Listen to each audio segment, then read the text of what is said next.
In mid-July 2023, religious leaders in Malawi organized street protest against same-sex marriage as Malawian Jana Gonani, a transgender, and Dutch citizen Jan Willem Axter challenged the country's anti-homosexuality laws in the Constitutional Court.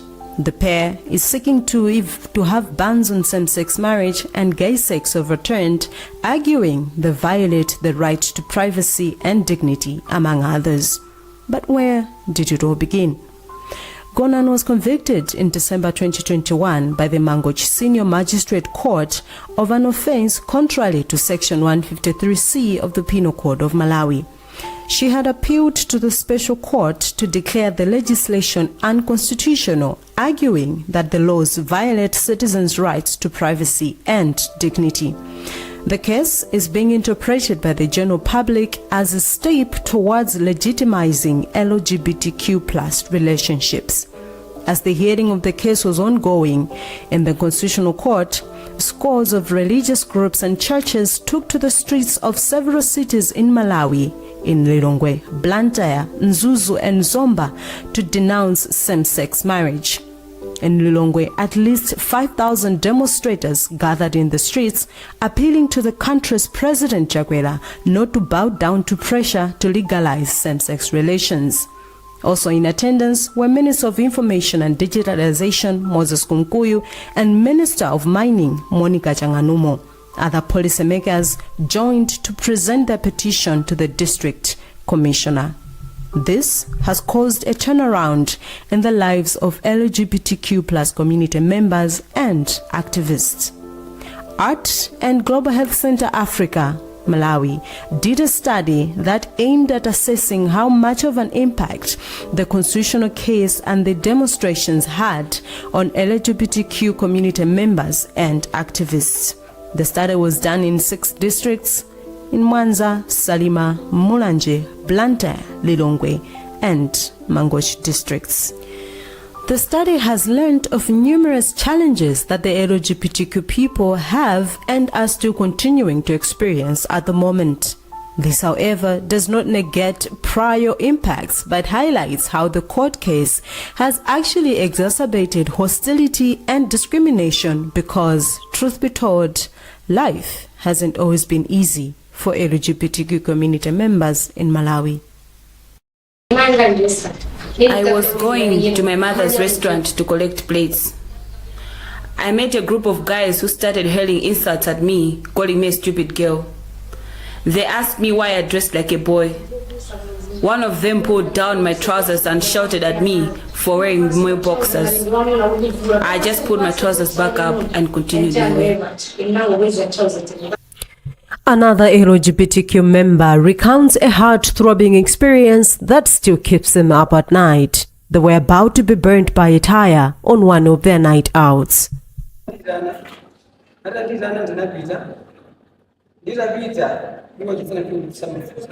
They called me out to a darker spot. Before I could even ask what was going on, they just put a tire around me. I couldn't fight them off because there were many. As they were about to burn me, bystanders saw me and came to my rescue. When they were asked why they want to burn me, they responded that he is gay and we just want to kill him.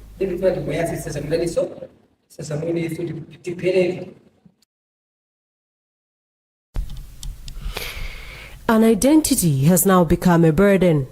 One lesbian still lives in fear after they were assaulted by vendors one morning as they were leaving for work. Relationships with family members have also been strained.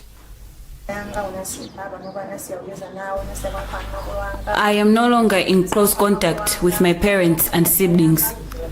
A close relation to me is a stranger.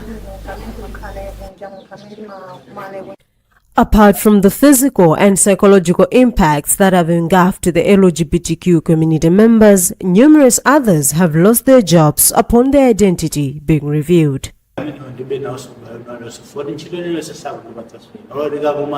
am no longer in contact with those bosses. They used to give me a piece of work and would even assist me financially when in need, but not anymore.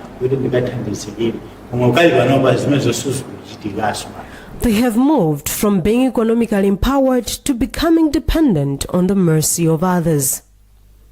With the reaction of the faith leaders marching on the streets against same-sex relations, it raised a lot of questions, much as it was expected.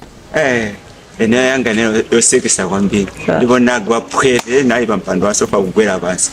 laughed so hard because one of the religious leaders who was in front with a placard was someone I slept with the previous night. I asked myself, why are they protesting against an act they also do? They want to appear holy.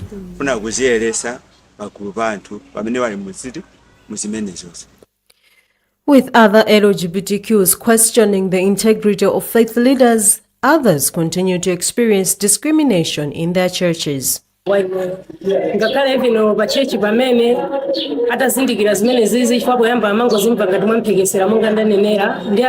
Even at church, things have changed. Once they realized my sexual orientation, things took a different turn. I was serving as a treasurer, but they began to exclude me indirectly from performing my duties and pass it on to somebody else. One question I always ask myself is, why are they passing on my duties to somebody else despite me being the incumbent treasurer?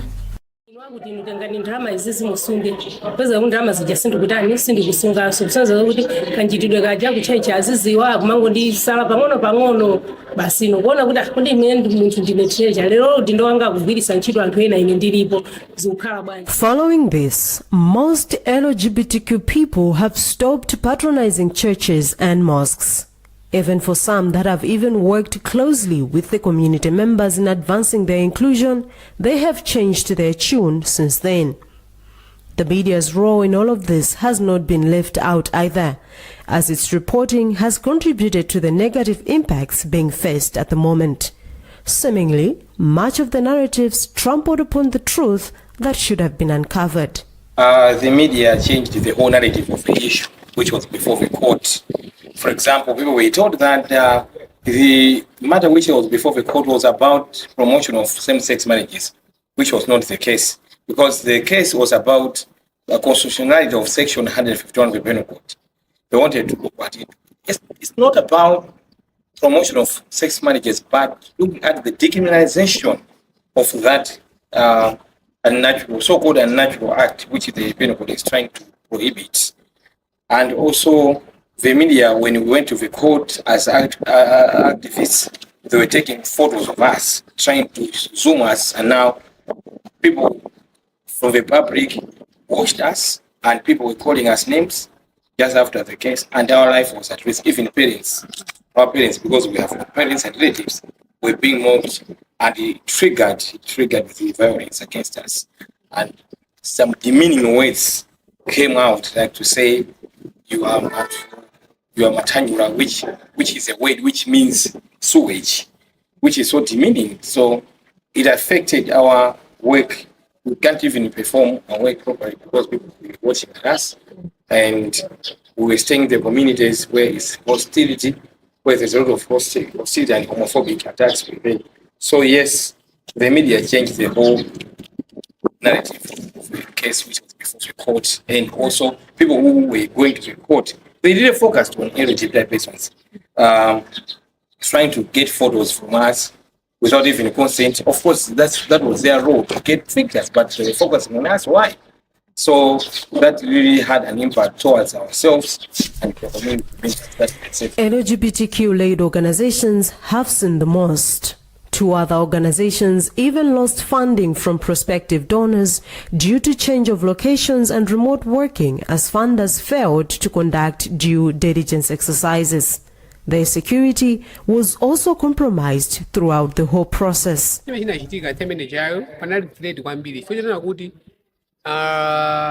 By social media, people are talking more by social media through because I'm a peleka mapo kumene kuma office ama LGBTIQ and the people were providing directions to LGBTQ organizations on social media pages like Mikosi. They sent drones to the offices. This led to some offices being vandalized and some files and cameras were stolen. They were looking for LGBTQ data. Most LGBTQs were beaten for no particular reason. We were being insulted and others were receiving threats. ndizakhabe kuti security panalibe kwambiri, tinali unprotected people ngati nzika za dziko la Malawi, because the constitution says that even everyone being citizen of Malawi, they need to be protected by the government.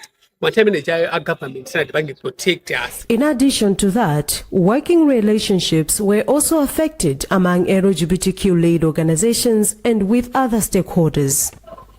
I think the court case only enhanced the collaboration among the LGBTQ-led organizations because, as you know, there are a lot of LGBTQ-led organizations in this country, but mostly everyone has got their own focus, own primary focus.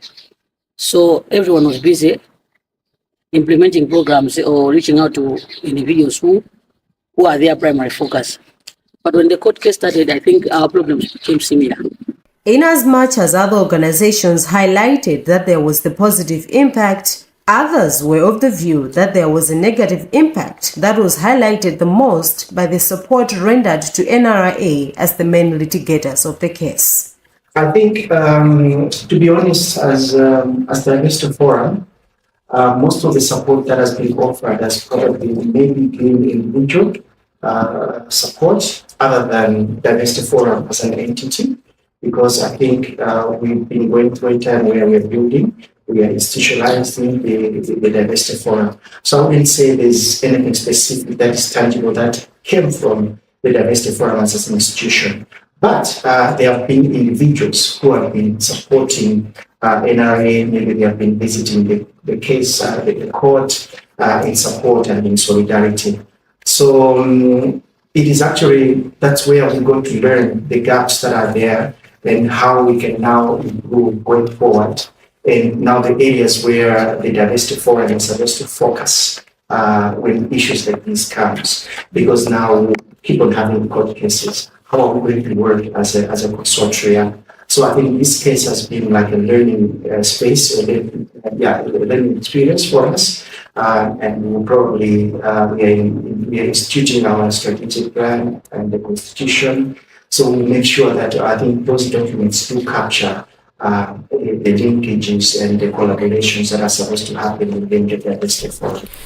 It is quite clear that the court case impacts have left a mark in the Malawi LGBTQ history that we will live to remember. With so much misinformation in the public domain, we sought legal clarification on what Section 153 stipulates and its interpretation. So the laws of Malawi, the interpretation is that they criminalize the activity, unnatural offences.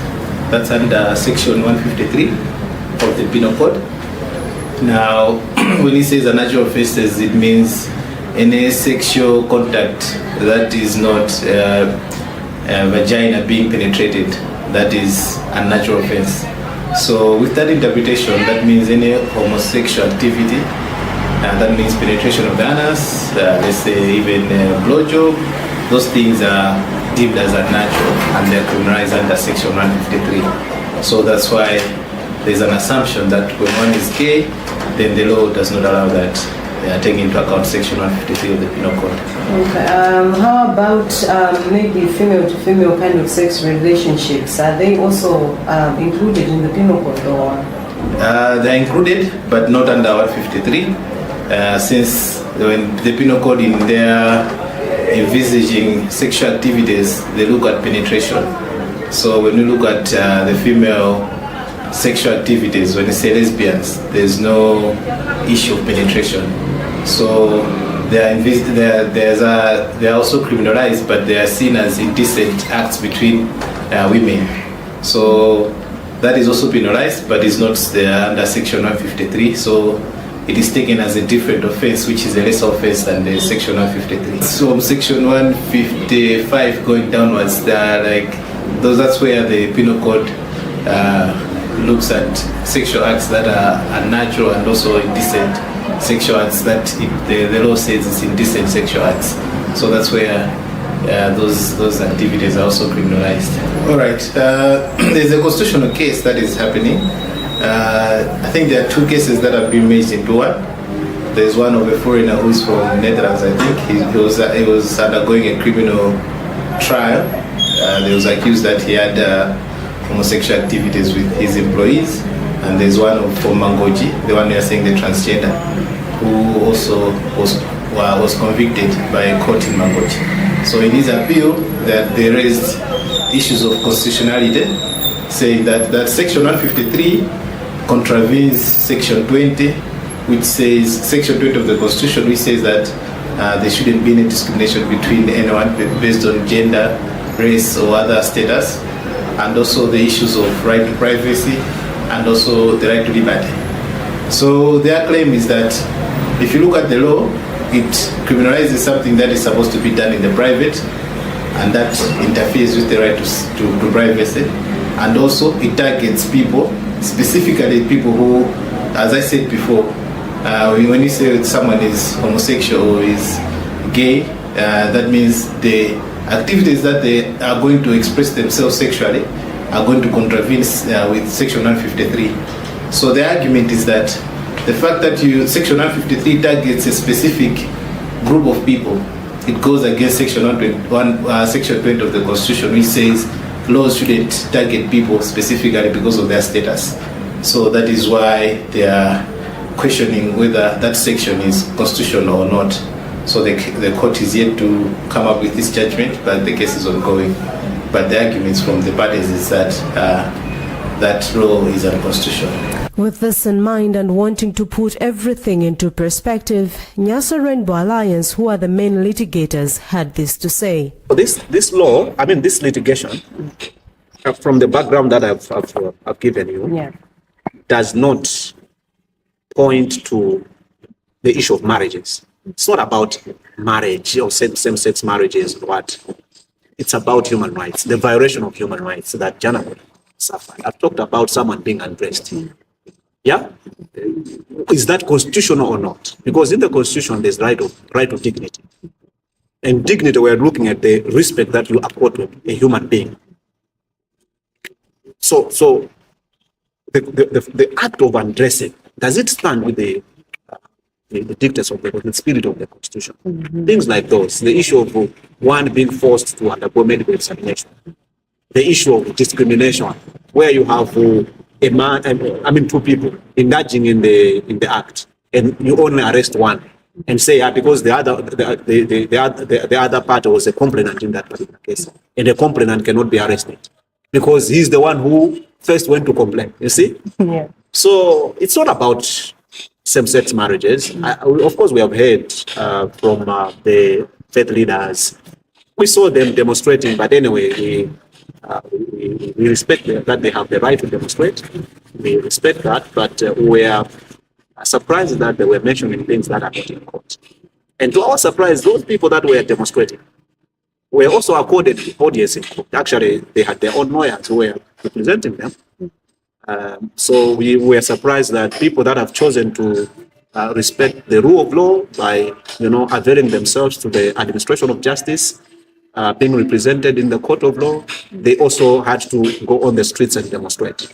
Actually, they were justifying to say, no, the same happened when we had the constitutional court case to do with the elections, that people were litigating, but at the same time, were also demonstrations. But we were surprised because we thought that much as they had the right to demonstrate, or much as they have the right to demonstrate, but they were supposed to demonstrate based on facts that were correct. They went on the streets to, misinform the public, telling people things that were not in the court of law. We're not promoting same-sex marriages. We're not promoting same-sex marriages. Even our advocacy, look at the advocacy of LGBTIQ in Malawi. It's not about marriages, but it's about human rights. That we are all Malawians. Let's embrace the spirit of the Constitution that everyone, regardless of their immutable characteristics, they are human beings. What will happen if Section 153 is sustained? What if it is reviewed and amended in light of human rights? Then, what will be the fate of LGBTQ community members and activists? More questions arise, but hope is the only thing left. Nelson Mandela said, "To deny people their human rights is to challenge their very humanity."